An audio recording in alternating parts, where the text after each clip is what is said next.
Welcome to the chalkboard, my fellow football nerds, for episode number 94 of Chalk Talk, brought to you by the Painted Lines. I'm your host, Shane Half, and you can follow me on Twitter at halfandhalf_TPL. You can follow me on YouTube at ShaneHalfNFL. I'm flying solo today for this Super Bowl recap show, and although normally on this podcast, nobody listens to this podcast and doesn't realize that I come from an Eagles background. It's why we lead off with the Eagles game every week. It's why we spend more time on the Eagles game before we talk about all of the rest of the game. So I'm not necessarily going to try to hide that a little bit of bias. I'm going to talk about the game and a little bit of try to take an objective look. But at the end, I'm going to circle back and talk about, from the Eagles' perspective, what it means. So if you guys are watching here live on YouTube, Twitter, Facebook, wherever you're watching, drop us a comment. I've already got RW Swope chiming in on YouTube. What's up, man? Frequent chatter in our chat. Always appreciate you guys. So drop your comments as we go along here, and I'll try to get to as many of them as I can. I've also got a little reveal at the end of the podcast. So if you're listening on Apple, iTunes, Spotify, wherever you get your podcast later, you'll have to tune in to the video cast, or I will tweet a link to the picture later, but I've got something to reveal to you guys that I think is pretty cool. I think you're going to like. So without further ado, let's go ahead and dive in to the Super Bowl 57 recap show. The Kansas City Chiefs win the game 38-35 after a 10-point comeback, trailed by 10 at the half. Let's just get into it. I'm going to try to sort of walk through this game and some of the big moments in it, which is a little different format, but we've only got one game to talk about. So the Eagles got the ball first in this game and did exactly what you would have wanted them to do. Going on an 11-play, 75-yard drive, they took almost 5 minutes off the clock. It's what you wanted to see. You wanted to see them able to establish the run, although the run did falter down the stretch, but you wanted them to be able to go on methodical drives and show that they could keep Mahomes off the field when necessary. And so the Eagles marched down the field. One of the biggest things in this game, I thought, was that they stayed aggressive, which I really liked. And we didn't really see that on the first drive so much, but that comes into play later in the game. Of course, the Chiefs answered right back with a 6-play, 75-yard touchdown drive. And they never hit a third down in that game. Or not in that game, excuse me. They never hit a third down on that drive. They had basically 6 plays, 2 plays to get a first down each time, and just methodically go right down the field. And so at that point, my faith started to waver. I went from, I feel really good, to this is going to be a shootout. We got a comment here from Derpy Entertainment on YouTube chiming in. The end was great. The game was great until the end. I had fun. I absolutely agree. It was a fantastic Super Bowl, in my opinion. And you could argue this shows some bias, but I really don't think so.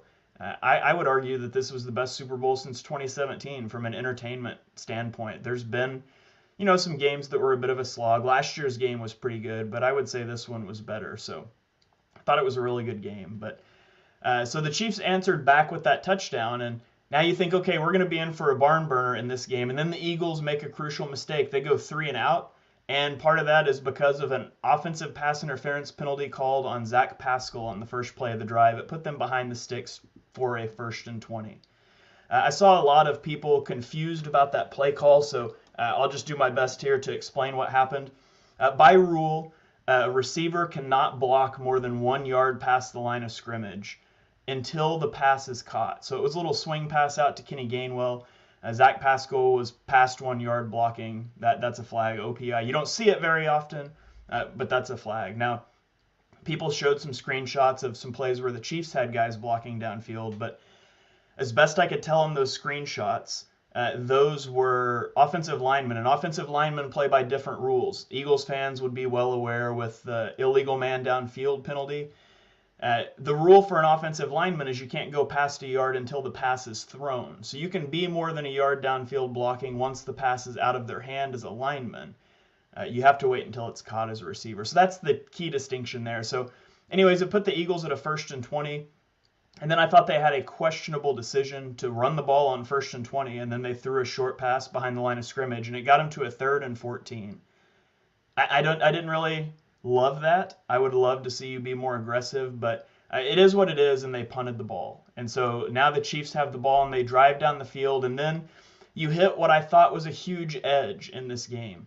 That on a 3rd and 3, Patrick Mahomes throws an incomplete pass at the 24-yard line, and Andy Reid elects to go for the field goal, and then Harrison Butker dings it off the left upright. And so that's great. Like, the aggressiveness, I thought that was a critical moment in the game, because the Eagles get the ball back and they march right down the field and they scored 5 plays, 68 yards, hit a big play for a touchdown there to A.J. Brown. And so you go up 14-7 at the end of the first quarter, and again, you're just oscillating back and forth between how you feel. So that brings us to the end of the first quarter, the Eagles winning 14-7, and then in the second quarter, the Chiefs come out and it's a 3-and-out. You get Isaiah Pacheco tackled behind the line of scrimmage on a 1st and 10. That put them behind the sticks, and it allowed the pass rush to tee off. The pass rush did not get to play very often in this game, cutting things loose and going after the passer, and it worked here. They punt the ball, and so the Eagles get the ball back, and they're up a score. And at that point, again, you feel great. And then disaster strikes. On a 2nd and 1, they hand the ball off to Kenny Gainwell, and Kenny Gainwell slipped. And so it goes to a 3rd and 1. And then Isaac Seumalo false starts when the Eagles are lining up for a QB sneak. So they come out on a 3rd and 6. They try to run a QB run, and Jalen Hurts drops the football.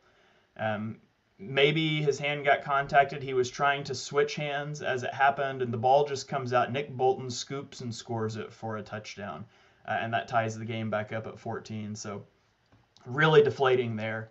But the Eagles answered back, right? 12-play, 75-yard drive. They went for it on a 4th and 7, which is just crazy. Like 3rd and 7 at the Kansas City 46, and they called a run play, which I'm not crazy about. But they called a run play because they were going for it on 4th down. It's such a cheat to the system.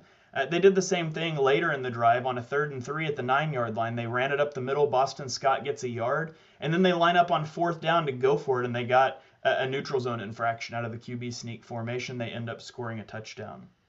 Honestly, the Eagles, they're playing like I played Madden when I was 10 years old, right? You get 4 downs. It felt like such a cheat code to realize you get 4 downs to go score, and other teams they're tying one hand behind their back. They only get 3. And so I loved the aggressiveness from Nick Sirianni in this game and Shane Steichen. They go up 21-14, and then the Chiefs get the ball back. And again, now it's a 2-minute drill situation. There's 2:20 left, and they're in must-pass situations. And the pass rush was able to tee off a little bit, affect the play. All of a sudden, you didn't have to worry about the run, which the Eagles were bad at stopping, and you get the punt. And then the Eagles were able to go down and get a field goal to go up 24-14 at half. Now, it's unfortunate they only had 1:22 when they got the ball back, because they were driving. I mean, they kicked the field goal on 2nd and 8 at the 17 because they were just out of time. And so that did sting a little bit. You would love to put the ball in the end zone there, but you feel really good about the fact that you're up 10 at halftime. And critically, Patrick Mahomes had his ankle twisted up, and he was really hobbling. He was grimacing as they came off the field. So you didn't know what you were going to see in the second half. And so the Eagles, I felt really good about this game at halftime. Unfortunately, those feelings wouldn't last. Derpy chiming in on YouTube again says, from a Steelers fan's perspective, it was the most fun he had since 43. So that's awesome. I really do think this was a great game. I think it would be an instant classic game. Unfortunately, the ending we'll get to was kind of anticlimactic, but I'll get into that when we get there. So you come out in the second half, and the Chiefs just walked the ball down the field. It's 10 plays, 75 yards, took 5.5 minutes. They had a 3rd and 1, and that was about it. On that 3rd and 1, they lined up in like the old school pro style formation, QB under center, 2 running backs flanked out to the side, and they did the little off tackle run. And McKinnon got 14 yards. They never had a 3rd down again on that drive, and they scored to make it 21-24. And then comes the critical moment. The Eagles need to answer back with a touchdown. They get a 17-play, 60-yard drive that eats 7 minutes and 45 seconds off of the clock. Like, we're talking Patrick Mahomes is getting the ball for the second time in the second half with a minute left in the quarter. And that's exactly what you want, except the drive doesn't end in a touchdown, right? With a third and 14, Jalen Hurts drops a dime to Dallas Goedert. Ends up getting challenged. It stands. By the way, one of the best throws that I've ever seen. Actually, I'll check that. That is the best throw I've ever seen Jalen Hurts make in his career. I'm going to cut up some of his throws and put it on Twitter later this week. But that throw, I saw at the snap, I saw at the bottom of the screen the corner open up in a cloud technique. And then, of course, they disappear off of the broadcast view and you can't see them. But when Hurts set his feet to the right and he threw that corner route to Dallas Goedert, I just went, oh no. Like, I knew there's a cloud corner sinking under that route. And then the ball is just inches over his finger, drops right in front of the safety. Goedert catches it, takes the hit. Just an incredible throw on 3rd and 14 to pick up that first down. And that was huge. There's a huge difference in giving the ball back with 6 minutes in the third, only up 3, and converting that, which the Eagles did. They get to a 3rd and 1 run, don't get it, so they went to the 4th and 1 sneak to convert it. But then, unfortunately, the Eagles sort of fell apart on this drive. Jalen Hurts runs out of bounds a yard behind the line of scrimmage, kind of one of those free runner plays on first down. Then on 2nd and 11, it's an incomplete pass, and then they called a timeout to save a delay of game, something they hadn't done earlier in the drive. It went from 3rd and 11 to 3rd and 16, and then they converted it. This time they called the timeout, and I think they regretted that later. I understand why they did it, but 5 yards isn't worth it in that situation. Jalen Hurts ends up checking the ball down to Kenny Gainwell on 3rd and 11, and they kick a field goal on 4th and 6. And I felt like that's a situation. I understand why you called the timeout. I understand why you kicked the field goal. I would have liked, if you're willing to kick a field goal in that situation, I don't think you take the timeout. And if you take the timeout, that's got to be 4-down territory in my situation. So they call the timeout. It results in nothing except a field goal. And now all of a sudden you're only up 6 and the ball goes back to Patrick Mahomes. And Patrick Mahomes did what he does. 9 plays, 75 yards. They didn't get to a 3rd down until the touchdown play. And that touchdown play, we saw it. It was the first time we saw it, but we're going to see it again, where they motion Kadarius Toney and to the back of a stack, and then they have him release back out into the flat. The coverage gets pushed wrong for the Eagles. Darius Slay tries to push the coverage. Avonte Maddox doesn't push the coverage, and they both end up on the same guy. Easy touchdown, and now the Chiefs have a lead, 28-27, for the first time in the game with 12 minutes left in the 4th quarter. And so now we talk about the ill-fated decision to punt. The Eagles get the ball and they go 3 and out. And on a 3rd and 3, they throw the ball to Devonta Smith. It's incomplete. On that play, it was a protection issue. The Eagles left a free runner from the left side, and Jordan Mailata and the left guard, Landon Dickerson, double-teamed a guy, and they left someone wide open with a free run at Hurts. Hurts had A.J. Brown wide open over the middle, but he never had a chance to see it because he was already running for his life. And he escaped. He flips his hips. He tries to throw downfield to Devonta Smith, but it falls incomplete. And then on 4th and 3 at the 32-yard line, Nick Sirianni made the fateful decision. He punted the football back to the Kansas City Chiefs. And I just don't understand that decision. That was a bad decision. And I think if you ask Nick Sirianni, and maybe somebody has, I went on an Aaron Rodgers style darkness retreat. I've kind of closed out social media and I just didn't listen to interviews and I didn't want to talk about this game for a day or two. And so maybe somebody asked him about this. I haven't read all of the coverage, but I think if you asked him, he would tell you that that was the wrong call. And I don't think he would make it if he finds himself in that situation in the future. You've given up back-to-back touchdowns. You haven't shown that you can stop Patrick Mahomes in this half. He's just shredding your defense. And so to punt the ball against the 49ers 2 weeks ago, it was 4th and 1, but it was from your own 30-something, and you went for it. Now, you could QB sneak that. You can't QB sneak a 4th and 3, but heck, QB sneak 3rd and 3, and then QB sneak again on 4th and 3. You were running all game to set up your 4th down conversions. Or just go for it on the 4th and 3. I really think they should have gone for that. They did not. Aaron Sipos shanked the punt. It was supposed to be a punt left, setting up the coverage. He shanked it off the right of his foot, and Kadarius Toney ends up running it all the way back to the 5-yard line before he gets out of bounds. And so, of course, 3 plays later, the Chiefs score a touchdown. This time it's Sky Moore. doing the fake motion back out. Avonte Maddox is halfway across the box before he realizes that Sky Moore didn't go with him. And now the Chiefs are up 35-27. And this is a point where I feel like Andy Reid made a critical error. You're up 7. If you kick the extra point, you're up 8. It's still a one-score game. Or you could go for 2. And if you get it, now it's a 2-score game with 9 minutes and 22 seconds left. You're putting the Eagles in a situation where you don't have to worry about them running as much. They've got to hurry up. And so you could take guys out of the box. You could just play the pass. Now, Jalen Hurts was playing great. But I thought that was a mistake. I thought it was as low risk a proposition as you can get. Like, if you go for 2 and don't get it, you're still up 7. And the Eagles are probably, maybe not, they're probably going to kick the extra point. So it felt a lot like a nothing risked to gain a lot. And he made the decision to kick the extra point. And I thought it was the second time in the game Andy Reid cost his team an analytical edge. And for a moment, you thought that it would cost them. As the Eagles go right down the field, 8 plays, 75 yards, it takes 4 minutes. They convert 2 third downs. You have the huge pass to Devonta Smith, 45 yards, and he goes out of bounds at the 2-yard line. And then they end up scoring. And then the Eagles line up to go for 2. 5:15 left in the game. This is you got to get this. If you don't, the Chiefs can just try to end the game.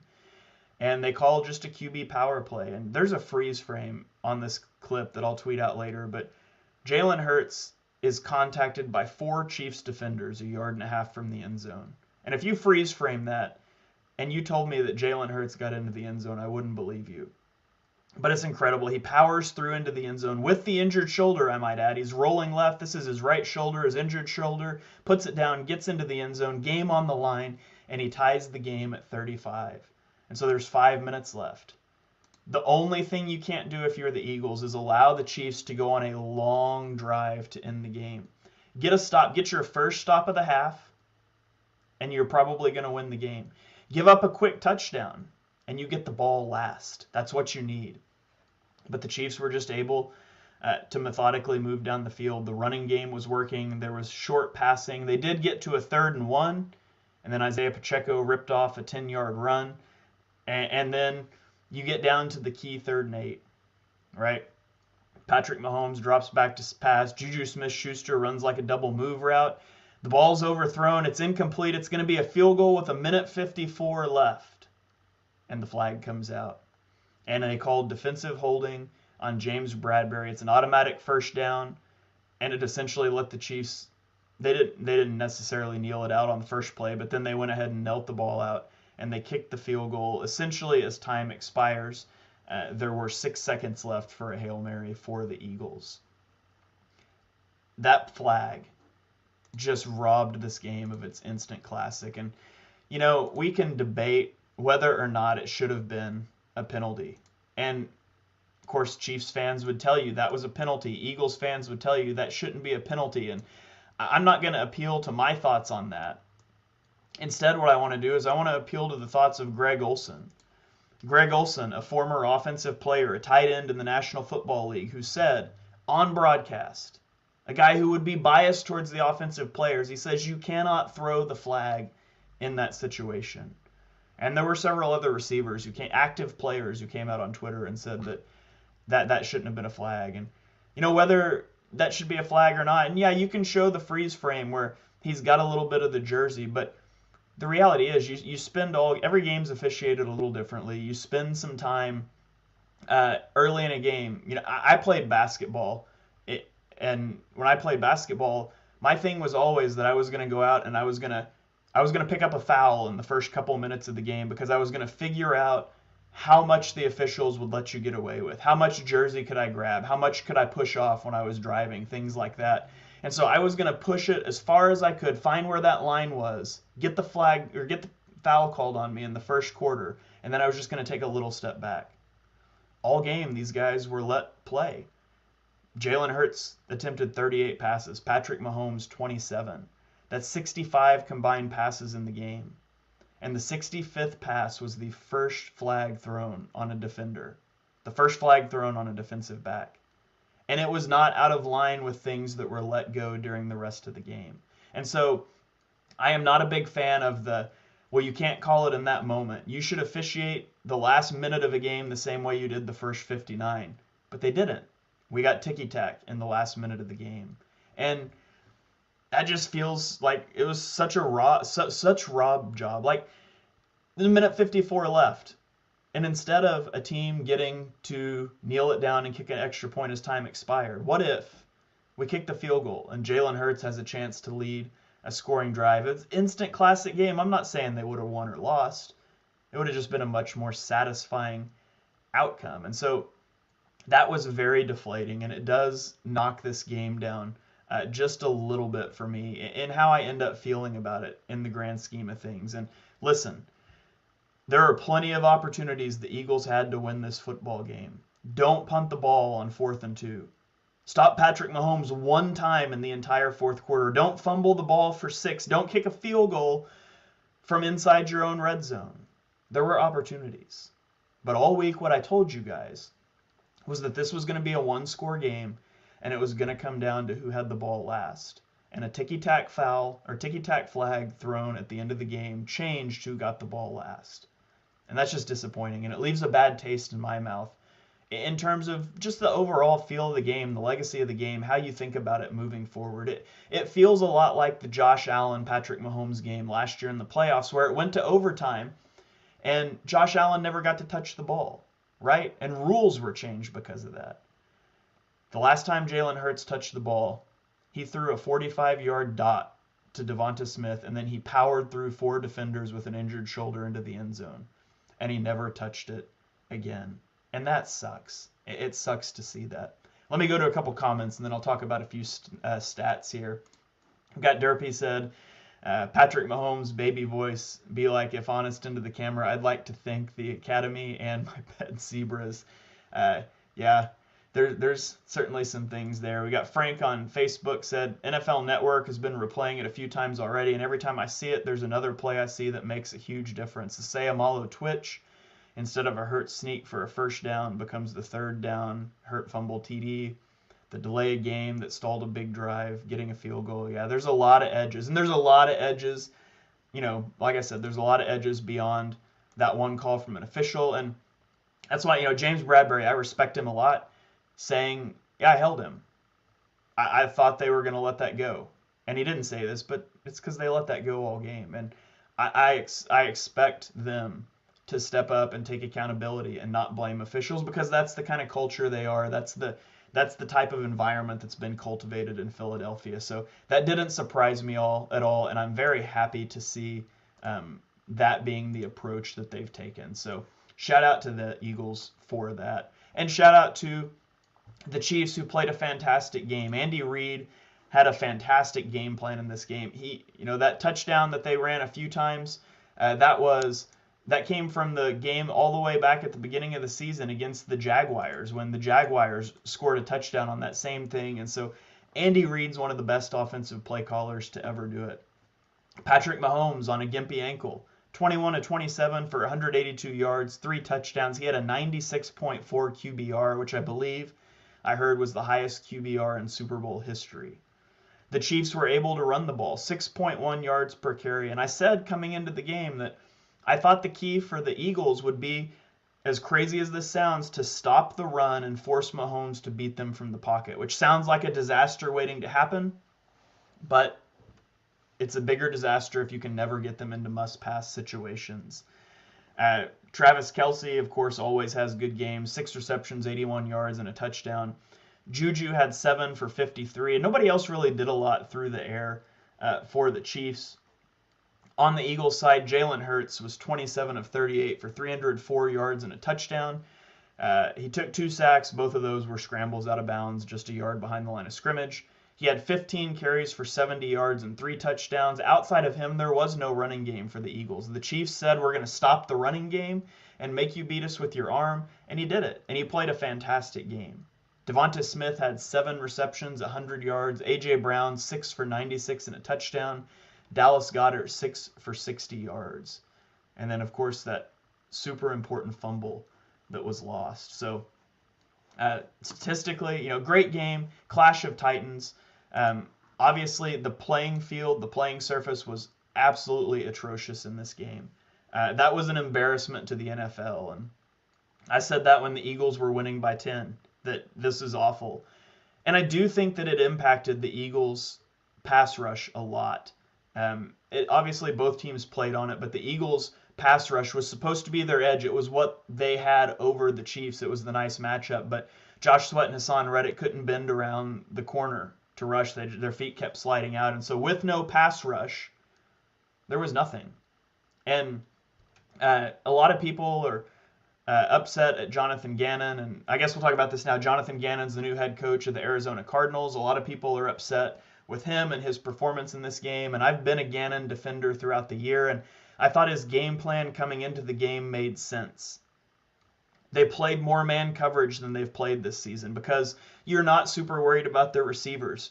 Get up, play man coverage. It was one of the highest, I think it was by far the highest rate of man coverage they played this season, and it just didn't work. Guys didn't make plays.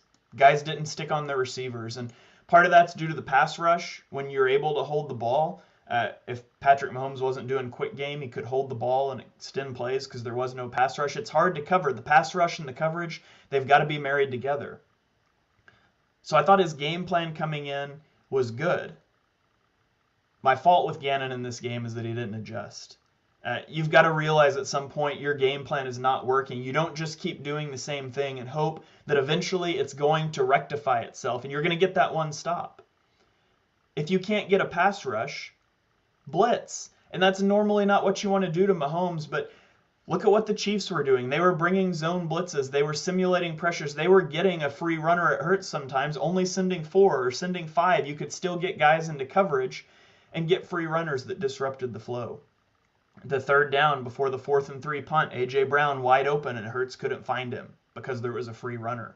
There's a few other times that there were free runners and he was able to make a miss and make a play. Is Patrick Mahomes going to do that on a messed up ankle? And so I fault Gannon not for his game plan coming into the game, but for his lack of adjustments once things started to go sideways. And it's really disappointing because per Sheil Kapadia, he dug this up, in 400 Eagles games since the year 2000, in 400, this defensive performance ranked 391st in EPA per drive. It was 395th in success rate. And that's part of what makes this feel so empty as an Eagles fan. If Jalen Hurts went into this game and he hadn't looked great in the couple games previous when he came back from injury, and there's extenuating circumstances, vanilla game plan, week 18, blowouts, the 2 playoff games, fine, whatever. If he just didn't look on top of his game, he didn't play his A game, and the Eagles lost, and he missed a deep throw or 2. He took a couple sacks he shouldn't have. You could say, man, Hurts played great this year. He proved he's the guy. Maybe the injury was nagging him a little bit, and the rest of the roster just didn't step up enough, and he got beat by Patrick Mahomes. It happens. Jalen Hurts didn't play his A game. He played his A++ game. This was the best game of his career. He had negative 8.5 EPA on that fumble 6. If you remove that, which obviously you can't remove that, I just want you to see how good of a game he played, minus 1 play that would skew the numbers. He had 22.6 EPA, over 0.4 EPA per play. That was a phenomenal performance. It was every bit as good as Patrick Mahomes. He made throws that were unbelievable. He played his best game. He put up 35 points. He had a 10-point halftime lead, and they lost. And they lost because they had one of the worst defensive performances of this millennium for the Eagles.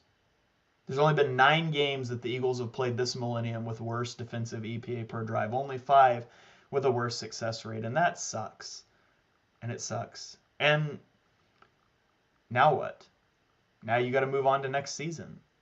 And all of a sudden you've got 12 players in this game who played 15 plus snaps on defense, and 8 of them are free agents now.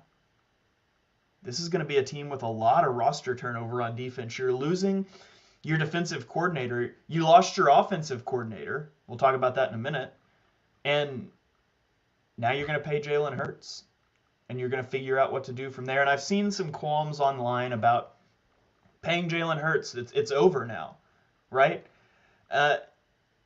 what are you going to do? You lost the rookie quarterback window, and that's not true. First of all, he's got one more year, so depending on how they structure the extension, it could be a very low cap number next year.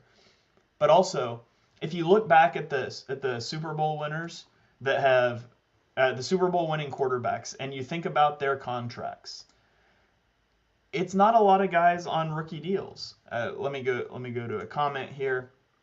I've got Derpy says, I think it's a bit curious that you were the best pass rush team the entire year, but don't show up in the big game, and the Chiefs O-line is good, but not the best. And yeah, I think, honestly, the field had a lot to do with that.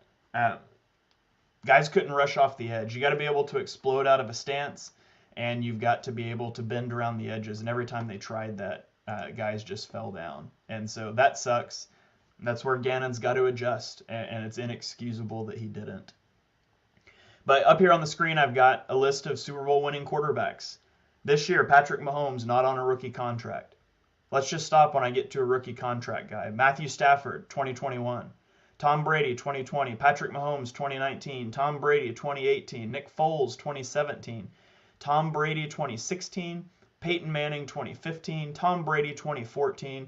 Russell Wilson, in 2013, is the last quarterback, I believe, to win a Super Bowl on a rookie contract. And before him, you've got Joe Flacco, Eli Manning, Aaron Rodgers, Drew Brees, Ben Roethlisberger. Like, the rookie contract thing, it's nice. You don't have to have it. You want the quarterback, and you want a quarterback that can cover the deficiencies up. And I believe that Jalen Hurts is that guy. I believe that the Eagles' offensive nucleus is intact. They're going to lose Isaac Seumalo. We're not sure what's going to happen with Jason Kelce. I feel like he's going to come back. If he does, you probably plug Cam Jurgens in at right guard. You get a new running back and a new wide receiver 3, and your offense is ready to run it back. The defense is where it's all about. And comments here hitting it right on the head. Most of your defense is old. There's a lot of changes to come, and that's absolutely correct. There's going to be a lot of changes here. And I don't think that's necessarily a bad thing. So Jonathan Gannon leaves. And I think Denard Wilson is probably, he's the name floating around, the Eagles' defensive backs coach that may get promoted. And I'm fine with that. I don't think they're going to rush this, though. Because you're losing, well, you're not losing them all, but you've got 8 of the 12 guys that played a lot in the Super Bowl are free agents. You're going to have a lot of roster turnover. That means you can pretty much make this defense into whatever you want. You don't have to stick with being a base 3-3-5 team. You don't have to be a quarters team. You can be a 4-3 team, 4-2-5, 3-4. You can be whatever you want to be. And so I think it's really important they get a guy in. Free agent tampering starts almost a month from today, March 13th. You want to get your defensive coordinator in, and you want to get his opinion on these guys, who's important for his scheme, and so you can sort of prioritize your signings around that. So I think the Eagles will move quickly. I think they should interview a lot of guys, get ideas, figure out what you want to do. A name that I really like is Mike Zimmer. Mike Zimmer, of course, got fired by the Vikings after last year. He went to Jackson State and was an analyst for Deion Sanders. And I think he followed him to Colorado State. He's not in the NFL. He took a year off. Mike Zimmer, not a good head coach. Very interesting defensive coordinator. He's kind of a chaos sort of defensive coordinator, simulated pressures, things like that. Now, he's not like Wink Martindale crazy chaos where it's just cover 1, cover 0 blitz every play. He lines guys up in the A-gaps, and he shows 7, and he sends 4 or 5, but you don't know which 4 or 5, and it creates chaos. And I would like to see a system like that, especially, if you're got the opportunity to start with almost a blank slate on your defense. And so I like the idea of Mike Zimmer. So something to keep an eye on there. Just a name to slip out there for you Eagles fans that are still listening to this podcast. I think he would be an interesting choice. I got no problem with Wilson if they decide to do that. I think they should interview a lot of guys, and I'll dig into more of those as it happens. But then Shane Steichen leaves too, goes to be the coach of the Colts, and that one hurts a lot. Steichen was a fantastic play caller. He was a fantastic play sequencer, and the Eagles are going to miss him. Now, they're going to promote Brian Johnson. Adam Schefter basically said it's done. It just hasn't been announced yet. And it's been insinuated there were 6 teams that were going to hire Brian Johnson to be their offensive coordinator. had he not stayed with the Eagles, presumably because he knew Steichen was leaving and he was going to get the promotion. I think Brian Johnson's a fantastic choice here. He's exactly who I would bring in. The problem is, he's got the relationship with Hurts, all of that. The problem is we don't know how he is as a play caller. And Sirianni doesn't call plays anymore. Steichen did, and he was very, very good at it. So from a design aspect, I think you won't see much of a drop-off. It's to be determined how he's going to do as a play caller, though. Sometimes that takes some getting used to, and so I could see there being growing pains with that early next season. The one thing I hope that he does better than Steichen did is building in hot reads, hot answers to blitzes. That's something that has not been in the Eagles' offense. There were several times in the Super Bowl that you had a free runner, Jalen Hurts was hot, and there was no hot answer to the blitz. And I can't imagine that's because Hurts is incapable of seeing that. It's just like it wasn't in the offense. Their hot answer was Jalen Hurts' legs. And that's a boom or bust thing. He can make big plays, but sometimes you end up like a 3rd and 3 on a crucial drive in the Super Bowl when you can't make the guy miss, and now you have to punt. And they need that. They need those hot answers. They need to be able to win from the pocket quick against those sorts of blitzes before teams have an offseason to adjust and dial up more of that heat. So I hope Brian Johnson is able to improve on that. Got a comment coming in here from Junior on YouTube. I think we have a 2 or 3 year window to sign a few 1-year deals like we did this year.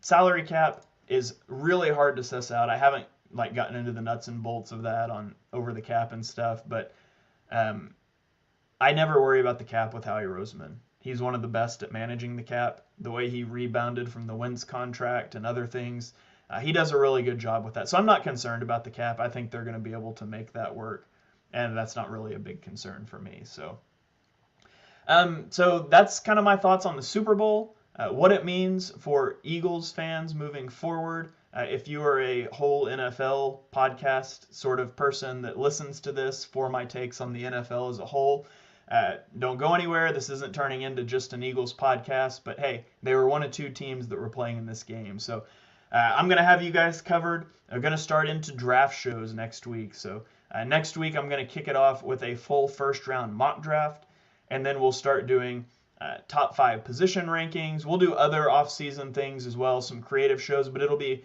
heavily draft-focused with maybe a breaking news podcast or 2 as we go along. So before I get you guys out of here, though, I do want to show you something that I have been working on that I'm pretty excited about. As you guys know, I may have mentioned it a few weeks ago, I'm off of my free podcast hosting, which let me push it out to multiple places, not just iTunes. So we're on Spotify, Stitcher, FM radio, all these different, wherever you want to get a podcast, we should be there now. It's distributed everywhere. We were having problems with the old feed. We couldn't get it to go anywhere else, and some of the stuff just wasn't uploading very good. And so this should be better quality for you guys. It is no longer free for me to host that. This podcast, my content will always be free for you guys, but I do want to try to find a way to pay for it if I can. So I've been working on a Chalk Talk merchandise store that I got all of my designs finalized today, and I ordered samples, and it's going to take them 2 weeks to get here. And I don't want to put it out there for you guys until I get the samples and make sure that it's not crap. I don't want you to waste your money. I'd rather waste mine if it comes to that. But I'm talking like mugs, water bottles, t-shirts, mouse pads, hats, phone cases, all kinds of different stuff. If there's things you guys would like, then let me know, and we'll get it out there for you guys. I've got a Hassan Reddick shirt that I'm really excited about, but I'm not going to show you yet, from my rant that I went on a few weeks ago, the Hassan of House Reddick, the breaker of pass protections, that whole thing. So that's going to be a real cool shirt. But I'm going to show you the basic Chalk Talk shirt here. So this is the design. It's just got our Chalk Talk logo here on the front. And so if you guys want to support the podcast, again, content will always be free. You guys just liking it, sharing it and stuff, that helps me out a lot too. But if you want some Chalk Talk merch, it's going to be priced. It'll be out there. It'll be priced. I'll have it up in about 2 weeks once I get my samples. I'll probably do like an unboxing video and show you guys what I ordered and then walk you through all the stuff I have in the store. So there it is. I'll tweet this clip out for you, or I'll tweet this video, picture, whatever. I can't talk. I'll tweet this picture out for those of you that are audio listeners later, so you can check it out as well. And so that's going to wrap it up here. We got Junior chiming in on YouTube. He says, love the content. Really appreciate that, Junior. Thanks for stopping by. Thank you, everyone, for following along with us this season. This has been a huge year for me. This season started and I had like 200 some odd followers on Twitter, and I was just a guy with a microphone. And now I'm on the BGN feed. I'm still doing this. I'm up to like 3,800 followers on Twitter, and it's all because of you guys. And the content that I put out, I'm putting out what you guys want because you've told me it's what you want. And so you guys keep telling me what you want, and we're going to make it happen. So I've loved the conversations I've had with you guys. I'm not going anywhere. We're going to be diving off into draft coverage next week. It'll be right here in this feed. So thank you, everyone, for joining us for episode number 94 of Chalk Talk. If you enjoy what you heard on the show, and we know that you do, smash that subscribe button, turn on notifications so you don't miss the next episode. Drop us a 5-star rating and review wherever you get your podcasts. You can follow me on Twitter at @halfandhalf_TPL. I'm on YouTube at ShaneHalfNFL. And so I will see you guys next time.